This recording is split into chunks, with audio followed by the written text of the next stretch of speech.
देखो, इसरो ने अभी एक मिशन मित्रा लॉन्च किया है। कौन सा मिशन? मिशन मित्रा। अब ये मिशन मित्रा है क्या, और ये गगनयान मिशन से क्यों जुड़ा है, ये दोनों बातें आपके लिए जानना ज़रूरी है। ठीक है, देखो मिशन मित्रा का पर्पज़ ये है कि हमें क्या करना है, जो अंतरिक्ष यात्री होते हैं, जो लोग गगनयान मिशन में जाने वाले हैं। गगनयान मिशन का पर्पज़ क्या है, अगर आप देखो, गगनयान मिशन में भारत अपने जो अंतरिक्ष यात्रियों ने स्पेस में भेज रहा है। पहली बार हमारा खुद का जो विमान है वो हमारे देश के यात्रियों को ऊपर ले जाएगा। ठीक है, ह्यूमन स्पेस फ्लाइट प्रोग्राम है। इसे कौन संचालित कर रहा है, कौन ऑपरेट कर रहा है? इसरो इसको ऑपरेट कर रहा है। ठीक, अब इसको किसके माध्यम से किया जाएगा, तो इसको एक व्हीकल है GSLV MK3। इस व्हीकल से इसमें 3 सदस्य भेजे जाने वाले हैं। और ये कहाँ भेजे जाने वाले हैं ये भी ज़रूरी है। ये भेजे जाएंगे लो अर्थ ऑर्बिट में, LEO में। LEO मतलब 400 किलोमीटर के आसपास वाले रीजन में आपको ये भेजे जाने वाले हैं। अब देखो इसमें क्या होता है, अब वहाँ पे लोग जाएंगे, उनकी मानसिक स्थिति कैसी है, साइकोलॉजिकल उनकी कंडीशन कैसी है, इन सारी चीज़ों कैसे पता चलेगा। तो उसके लिए एक मिशन लॉन्च किया गया, मिशन मित्रा, जिसमें हम लद्दाख में ऐसी सिचुएशन क्रिएट कर रहे हैं जहाँ पे हम स्टडी करेंगे फिजियोलॉजिकल, साइकोलॉजिकल, ऑपरेशनल जो मूवमेंट है स्पेस के जो यात्री हैं, क्रू मेंबर हैं, उनका। ठीक है, तो बिहेवियरल एक स्टडी, एक मिशन कह सकते हैं आप इसे, मिशन मित्रा। अब स्टेटमेंट क्या बनता है, it is a joint initiative of ISRO and IAF institute aerospace medicine to study team behaviour dynamics. यह टीम बिहेवियरल डायनेमिक्स की स्टडी करने के लिए इसरो और IAF institute of aerospace medicine का एक जॉइंट मिशन है। ये बात यहाँ पे करेक्ट है, दोनों का एक जॉइंट मिशन है। किसका? भारत की जो वायुसेना का संगठन है और इनका।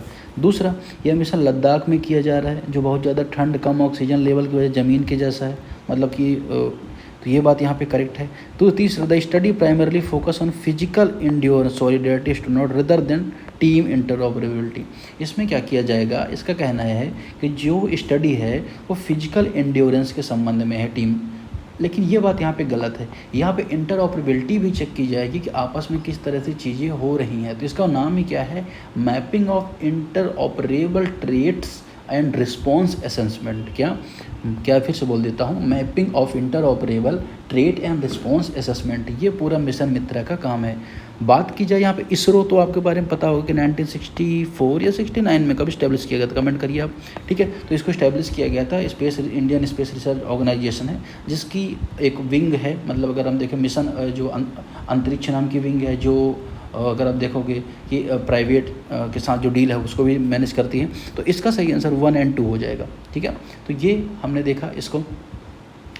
गगनयान के बारे में आपको पता ही है, गगनयान के बारे में मैंने आपको बता ही दिया है। ठीक है, अब गगनयान जो मिशन है ना, वो अगर आप देखो, अमेरिका, रूस, चीन के बाद भारत चौथा देश है जो अपने स्पेस जो मेंबर उनको भेजेगा कहाँ पे, स्पेस में। ठीक है, तो 1 2 यहाँ पे करेक्ट आंसर हो गया। अब कुछ रैंडम क्वेश्चन पकड़ते हैं, जैसे एक क्वेश्चन यहाँ पे है, कौन सा, which Sikh guru is famously known by the title of Hind दी चादर शील्ड ऑफ इंडिया। किसको बोला जाता है, किस गुरु को बोला जाता है? ये न्यूज़ में क्यों थे? क्योंकि अभी एक गुरु हैं, गुरु तेग बहादुर जी। गुरु तेग बहादुर जी का जन्म जयंती मनाया गया, जन्मोत्सव मनाया गया, और अगर आप देखोगे उनको श्रद्धांजलि दी गई बेसिकली। अब उनका जन्म कब हुआ था, तो 1621 में हुआ था। आई थिंक उनकी श्रद्धांजलि दी गई, आई थिंक उनकी मृत्यु हुई थी इस टाइम पे 1621 में हुआ था, और उनकी डेथ 1675 में हुई थी। ठीक है, जन्म का नाम इनके त्यागमल हुआ करता था। और तेग बहादुर इनका नाम क्यों पड़ा, क्योंकि ये तलवार के धनी माने जाते थे। गुरु हरगोविंद द्वारा मुगलों के विरुद्ध वीरता दिखाने पर इनका नाम गुरु तेग बहादुर हुआ था। ठीक है, अब जो सिख धर्म है उसमें सबसे पहले गुरु हुए गुरु नानक देव, 10 प्रमुख गुरु हुए। गुरु नानक देव, गुरु अंगद देव हुए, गुरु अंगद के बाद गुरु अमरदास, गुरु रामदास, फिर 5वें गुरु हुए गुरु अर्जुन देव, है ना, अर्जुन देव, फिर कौन से अर्जुन देव, छठे गुरु हरगोविंद, है ना, हर किशन फिर हुए, हर राय, फिर हर किशन हुए, फिर 9वें गुरु आते हैं गुरु तेग बहादुर, 10वें गुरु गुरु गोविंद सिंह। तो 9वें गुरु इनको माना जाता है। ठीक है, तो एक तो ये आपको ज़रूरी है। दूसरा, इनको जो रिलीजन है और ह्यूमैनिटी है, ह्यूमन राइट्स की रक्षा करने के लिए इनको इसका अगर आप देखोगे हिंद दी चादर बोला गया। अब इन्होंने एक शहर की स्थापना की थी, जिसे आनंदपुर साहिब शहर बोला जाता है। ठीक है, तो एक तो ये आपको पता होना चाहिए, रोपड़ के पास है, सतलज के किनारे, और सबसे ज़्यादा भजन इन्होंने बताए, और इनके जो भजन है वो गुरु ग्रंथ साहिब में भी शामिल है। ठीक है, 24 नवंबर को इनको शहादत मिली, शहीदी दिवस मनाया जाता है, तो नवंबर में इनको शहीदी दिवस, अभी आई थिंक बर्थडे ही था इनका। ठीक है, तो ये आपको पता होना चाहिए। ठीक है, 9वें गुरु थे, ये भी पता होना चाहिए। अब इसमें गुरु थे अर्जुन देव 5वें गुरु थे, है ना, गुरु गोविंद सिंह 10वें गुरु थे, हर किशन है, किशन कृष्ण एक ही है, हरे कृष्ण बोल सकते हैं आप हर किशन को। तो इनका सही आंसर क्या हो जाएगा, गुरु तेग बहादुर सही आंसर हो जाएगा। तो आपने देखा कि क्वेश्चंस कभी भी डायरेक्टली इस तरह से नहीं पूछे किसकी बर्थडे था, उनसे जुड़े हुए जो चीज़ें हैं वो पूछी जाएंगी। ठीक है, अब अगला प्रश्न यहाँ पर है, इसको देखते हैं, जो है गवर्नमेंट ई मार्केट प्लेस के बारे में। सबसे पहले आप जानिए कि गवर्नमेंट ई मार्केट प्लेस होता क्या है। तो एक ऐसा गवर्नमेंट मतलब कि सरकार, ई मतलब इलेक्ट्रॉनिक, और मार्केट प्लेस मतलब सरकार जहाँ से एक सामान की खरीदी बिक्री करती है वह एक मार्केट है। ऑनलाइन उसे GEM बोला जाता है, जिसको 2016 में लॉन्च किया गया था। अब इसमें कौन सा मंत्रालय इन्वॉल्व है, कॉमर्स, जो मिनिस्ट्री है वाणिज्य उद्योग मंत्रालय, ये इन्वॉल्व है। पर्पज़ क्या है कि जो सरकारी खरीदी होती है, जैसे मान चले कि सरकारी ऑफिस वहाँ पे खरीदी हो रही है तो उसमें ट्रांसपेरेंसी लाना और उसको बेहतर करना, इंक्लूसिव बनाना, ये इसका पर्पज़ है। ठीक है, तो एक तो ये पर्पज़ हो गया इसका। अब अगर हम बात करें तो अभी क्या हुआ है, तो गवर्नमेंट ई मार्केट प्लेस से 18.4 लाख करोड़ का GMV हासिल हुआ है, GMV हासिल किया है, जो पिछली वर्ष का जो 5 लाख करोड़ था उसको पार कर गया है। ठीक है, तो ये न्यूज़ में था। ठीक है, बहुत ज़्यादा हमें डिटेल नहीं जाना है, बस इतना आपको पता होना चाहिए किस कब शुरू किया, किसके मंत्रालय के अंतर्गत आता है, क्या पर्पज़ है। ऑप्शन यहाँ पे देख रहे हैं, इनको अगर आपने समझ लिया तो ऑलरेडी आपका ज़्यादा से ज़्यादा मैटर सॉल्व हो जाएगा। जैसे it is mandatory portal for all central and state government ministers to procure common using goods and services. सभी सेंट्रल मतलब केंद्रीय और जो राज्य के मंत्रालय हैं उनकी जो इस्तेमाल की चीज़ें हैं उसके खरीदी के लिए आवश्यक पोर्टल है, कंपलसरी पोर्टल है। ठीक है, तो ये बात यहाँ पे करेक्ट है या नहीं करेक्ट है, एकदम करेक्ट है। ठीक है, गवर्नमेंट की जो प्रोक्योरमेंट होती है उसमें ट्रांसपेरेंसी लाने के लिए ये कंपलसरी पोर्टल यहाँ पे किया गया है। दूसरा, the portal was launch by the ministry of electronics. अब देखिए, अब मेटी द्वारा लाना नहीं, मैंने आपको बताया वाणिज्य मंत्रालय, ministry of commerce and industries के द्वारा से शुरू किया गया है। तीसरा, GeM support various procurement modes including direct purchase, e bidding and reverse e auction. GEM direct purchasing, e bidding, reverse e auction सहित कई तरह के प्रोक्योरमेंट मोड का सपोर्ट करता है। अब इसमें सही आंसर क्या हो जाएगा, 1 और 3 इसका सही आंसर हो जाएगा। ठीक है, आगे बढ़ते हैं। यहाँ पे मद्रास, जो मद्रास हेजॉग है उसके बारे में यहाँ पे देखते हैं। The Madras hedgehog recently in the news, it's a mitochondrial genome analysis is endemic to which region. या माइट्रोकॉन्ड्रियल जीनोम एनालिसिस के लिए खबरों में है किस इलाके का एंडेमिक है, किस इलाके से संबंधित है जिसका माइट्रोकॉन्ड्रियल जीनोम स्टडी हो रहा है। तो ये अगर हम बात करें, इसको खोजा गया था 1851 में, और ये ड्राई और जो श्रब्स वाले जो रीजन होते हैं, ग्रास लैंड है, वहाँ देखा जाता है। भारत में आपको ये इस वाले रीजन में देखा जाएगा, मतलब कहाँ पे, तमिलनाडु में देखा जाएगा, केरला में देखा जाएगा, आंध्र प्रदेश में देखा जाएगा, ठीक है ना, कर्नाटका में देखा जाएगा, तो इस रीजन में देखा जाता है। तो एक तो ये आपको पता होना जरूरी है। शरीर पर कांटेदार होते हैं इसके, और ये IUCN में लीस्ट कंसर्न आता है, लीस्ट कंसर्न आता है। ठीक है, ये क्या करता है, ये इंसेक्ट्स को कंट्रोल करता है, मिट्टी को उपजाऊ बनाता है, लेकिन अंधविश्वास के कारण ये शिकार होता है। बहुत सुंदर दिखता है लेकिन इसमें कांटे कांटे लगे रहते हैं, कांटे कांटे, इस वजह से इसको दैत्य माना जाता है, जो भी, इस वजह से इसका शिकार भी हो जाता है। ठीक है, चलिए अब इसका सही आंसर क्या हो जाए, कहाँ पे देखा जाता है, कहाँ का एंडेमिक है, तो साउथ इंडिया का, दक्षिण भारत का। मैंने जो भी रीजन आपको बताया दक्षिण भारत के हैं, तो यहाँ का एंडेमिक ही माना जाएगा। ठीक है, चलिए IUCN स्टेटस आपने देख लिया, लिस्ट कंसर्न है। आगे बढ़ते हैं, नेक्स्ट क्वेश्चन है साइडेलिक्स के बारे में। साइडेलिक्स कहाँ गया, साइडेलिक्स न्यूज़ में था। मद्रास हेजगोंग तो आपने देख लिया, ऐसे curl sent to a ball. चलिए ये वाला क्वेश्चन देख लेते हैं, कोई बात नहीं, और साइडेलिक्स को बाद में देख लेंगे। यहाँ पर क्वेश्चन ये है, इंडियन क्रेस्टेड परक्यूपिन के बारे में है। इंडियन क्रेस्टेड परक्यूपिन, देखिए मद्रास हेजगोंग के बारे में तो आपने देख लिया, इसका तो B ही आंसर होगा। इंडियन जो क्रेस्टेड परक्यूपिन है, ये कश्मीर में केसर और जो कॉम्स खाते हुए पाया गया है ना, और इससे फसल को नुकसान हो रहा है। शेफ्रॉन की खेती और कंद की खेती दोनों कश्मीर में होती है, और यहाँ पे इसे खाया गया है। ये एक तरह का जो इंडियन क्रेस्टेड परक्यूपिन है, ये रोडेंट है, रोडेंट मतलब एक बड़ा कृतंक है, ठीक है। अगर आप देखोगे ये देखा कहाँ जाता है तो रॉकी हिल साइड वाले रीजन में देखा जाएगा, स्क्रब लैंड वाले रीजन में देखा जाएगा, फॉरेस्ट वाले रीजन में देखा जाएगा, तो यहाँ पे ये बेसिकली देखा जाता है, ठीक। अब अगर आप देखोगे डिस्ट्रीब्यूशन तो पूरे साउथ एशिया में या भारत, नेपाल, भूटान, बांग्लादेश, श्रीलंका, पाकिस्तान, ईरान, सऊदी अरब, इस वाले रीजन में आपको ये पूरे रीजन में देखने को मिलेगा। और इसकी आयु 18 से 20 साल होती है। आयुष्य में इसकी स्टेटस होता है लीस्ट कंसर्न, ठीक है ना। कांटों से पीछे की ओर हमला करना इसकी खासियत है, ठीक है ना। स्पर्म वेल क्लिक कॉल्ड कोडास, कोडास नामक ध्वनि निकालती है। इसे स्पर्म वेल क्या करती है, कोडास नामक ध्वनि निकालती है। न्यूज़ में थी इसलिए हमने यहाँ पर इसको देख लिया, ठीक है।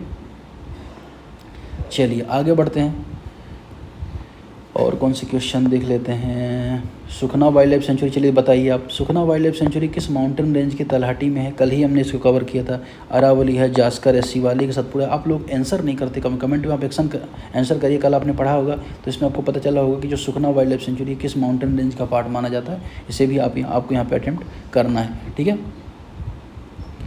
आगे बढ़ते हैं, ऊपर कौन से क्वेश्चन रहेगा, चलिए इसको देख लेते हैं।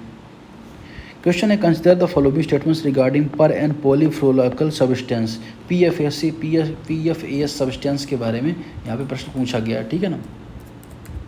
अब अगर हम बात करें यहाँ पे स्टेटमेंट क्या बन रहा है, पहले कि they are known for ever chemical because of carbon fluorine bond exceptionally strong and residence degradation, है ना। तो क्या ये पहली बात ये आपको पता होना चाहिए कि भाई ये हैं मैन मेड केमिकल है, ठीक है। पर एंड पोलोरीफ्लोराइकल सब्सटेंस मैन मेड हैं, इन्हें फॉर एवर केमिकल्स बोला जाता है। ये बात यहाँ पे करेक्ट है, ठीक है ना। ये पर्यावरण मानव शरीर में बहुत लंबे समय तक बने रहते हैं। अब इनका जो केमिकल स्टेबिलिटी बहुत स्ट्रॉन्ग होता है, बहुत मजबूत माना जाता है। और वाटर और ऑयल को लेके क्या रेजिस्टेंस भी होते हैं, तो इससे आसानी से डिकम्पोज नहीं होते। और इनमें बायो एक्यूमुलेशन की प्रकृति पाई जाती है, मतलब एक जीव से दूसरे जीव में जाना, फिर तीसरे जीव में जाना, तो ये प्रोसेस बायो एक्यूमुलेशन की प्रोसेस भी पाई जाती है। इसमें उपयोग कहाँ पे होता है, फूड पैकेजिंग बनाने में, वाटरप्रूफ कपड़े बनाने में, है ना, इलेक्ट्रॉनिक गुड्स बनाने में। और इनसे ये कैंसर जेनिक होते हैं, कार्सिनोजेनिक होते हैं, कैंसर का कारण इनसे होता है, कैंसर फैलता है। और जल को प्रदूषित कर रहे हैं। स्टॉकहोम जो कन्वेंशन हुआ था, अगर आपने सुना हो स्टॉकहोम कन्वेंशन के बारे में, नहीं सुना है तो मैं सुना देता हूँ। तो स्टॉकहोम जो कन्वेंशन हुआ था वो इस तरह के जो पॉप्स हुआ करते थे या परसिस्टेंट ऑर्गेनिक पॉल्यूटेंट हुआ कर जो हमेशा रहने वाले हैं, उनको ले कन्वेंशन था, उनको कंट्रोल में लेके ये कन्वेंशन हुआ था। तो उसके अंदर भी इसको क्या किया, नोटिफाई किया गया है। अब यहाँ पे जो पहला स्टेटमेंट हो जाता है ये तो करेक्ट हो जाता है, ठीक है ना। इनका बॉन्ड बहुत मजबूत होते हैं, फॉर एवर केमिकल बोला जाता है। Some sub groups of PFAS such as PFOS are listed in POPs under the Stockholm convention. ये बात भी यहाँ पे करेक्ट है। पॉप्स में जो स्टॉकहोम कन्वेंशन हुआ था उसके अंतर्गत कुछ को क्या कर दिया गया है, यहाँ पे लिस्ट कर दिया गया है, ठीक है। तो एक तो ये बात भी यहाँ पे ज़रूरी है। अब स्टॉकहोम कन्वेंशन बार बार मैं बोल रहा हूँ, तो क्या आपको पता है ना स्टॉकहोम कन्वेंशन क्या। देखिए जैसे अलग अलग जलवायु, जैसे क्योटो प्रोटोकॉल क्लाइमेट चेंज के लिए है ना, और तो एक स्टॉकहोम कन्वेंशन भी हुआ था। स्टॉकहोम कन्वेंशन किसके लिए हुआ था पॉप्स के लिए, परसिस्टेंट ऑर्गेनिक पोल्यूटेंट जो ख़त्म ही नहीं होते, ठीक है ना। इनको लेके एग्रीमेंट हुआ 2001 में और ये लागू हो गया कब, 2004 में। पॉप्स को लेके जो कन्वेंशन है ये क्या करेगा, ऐसे कन्वेंशन पर बात होगी जो बायो एक्यूमुलेट करते हैं, लंबी दूरी तक फैलते हैं, लंबे समय तक, जैसे DDT हो गया, PCB होगा, डाइऑक्सिन हो गया, उनके उत्पादन को रोक लगाना, एलिमिनेट करना, उन पर रिस्ट्रिक्शन लगाना, इन सब को लेके 3 NX भी बनाएगी, NX 1, NX B, NX C, और भारत भी इसका मेंबर है, ठीक है। और ये किस एजेंसी के अंतर्गत काम करती है, तो यूनेप के अंतर्गत ये काम करता है, ठीक है।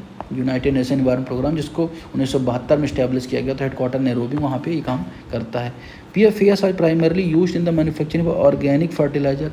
क्या ये ऑर्गेनिक फर्टिलाइजर बनाने में यूज होगा, ये तो बात इनकरेक्ट है ना, है ना। ये सॉइल की इम्प्रूव कैसे करेगा, ये तो ख़राब करता है, तो 1 2 यहाँ पे करेक्ट आंसर हो जाएगा। आगे बढ़ते हैं, नेक्स्ट टॉपिक इसके बारे में। ASIS ऐसी सर्वे रिसेंटली लॉन्च किया गया है, develop a comprehensive database service sector utilise which of the following primarily sampling frame. हाल ही में सर्विस सेक्टर के एक बड़ा डाटाबेस बनाने के लिए शुरू किया गया है ACIS सर्वे, अपने प्राइमरली सैम्पलिंग फ्रेम के इनमें से किसका इस्तेमाल करता है। इसमें सही आंसर क्या हो जाए आपको बताना है। Goods and service tax network GSTN का निर्माण करता है। अगर आप देखोगे नेशनल स्टॉक स्टैटिस्टिकल जो ऑफिस NSO है, उसने सर्विस सेक्टर कंपनीज LLP और इनकॉर्पोरेटेड एंटरप्राइजेस की पहचान करने के लिए ये क्या करेगा, GSTN सर्विसेज का उपयोग करता है, ठीक है। चलिए अब कौन से क्वेश्चन बच रहे हैं, ये 2 क्वेश्चन बच रहे हैं, चलिए इनको भी देख ही लेते हैं। 3 क्वेश्चन बच रहे हैं बेसिकली। पहला इसको देख लेते चलिए। The tar balls are more frequently found on Indian western coast between the month of April and September. जो टार बॉल्स होते हैं वो अप्रैल सितंबर के बीच में भारत में वेस्टर्न कोस्ट में पाए जाते हैं, ठीक है। देख दूसरा कारण क्या है, seasonable sea current and the monsoon wind transport weather oil blobs from the open sea toward the source.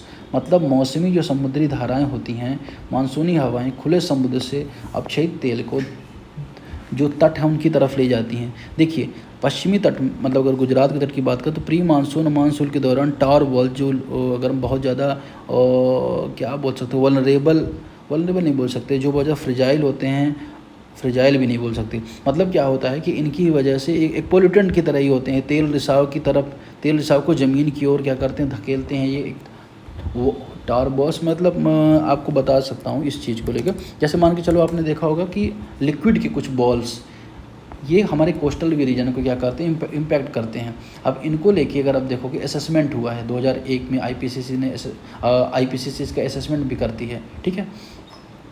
तो ये थोड़ा सा जानना जरूरी हो जाता है, क्योंकि अगर आप देखो जैसे जैसे ग्लोबल वार्मिंग बढ़ रही है तो इनकी समस्या भी देखने को मिल रही है। चलिए, तो इसमें क्या होगा, इसका सही आंसर क्या हो जाए, ए और बी दोनों सही है।